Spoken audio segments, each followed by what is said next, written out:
In terms of wearing a mask, our advice is clear that wearing a mask if you don't have an infection really reduces the risk, almost not at all. So we do not advise that. Right now in the United States, people should not be walking around with masks.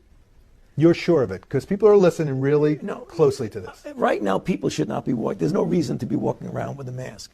And often, there are unintended consequences. People keep fiddling with the mask and they keep touching their face. People tend to leave them on. They contaminate the face mask and then wipe it over something. So it's really not a good idea and doesn't help. There is no evidence that general wearing of face masks by the public who are well affects the spread of the disease in our society. The evidence on face masks has always been quite variable, quite weak, quite difficult to know exactly, and there's no real trials on it. When the evidence around the use of masks by the general public, especially outdoors, is extremely weak. The recommendation from SAGE is completely clear, which is that there is weak evidence of a small effect in which a face mask can prevent a source of infection going from somebody who is infected to the people around them. There was a statement by the World Health Organization, which was definitely against the wearing of muzzles.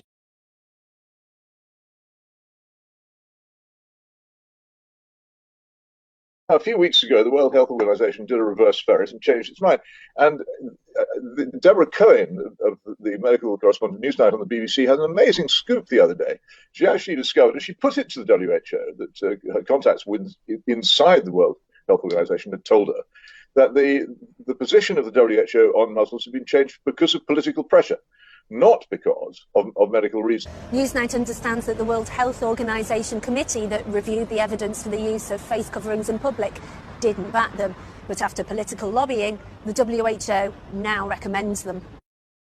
As of Monday, the 15th of June, face coverings will become mandatory on public transport. We've therefore come to the decision that face coverings should be mandatory in shops and supermarkets.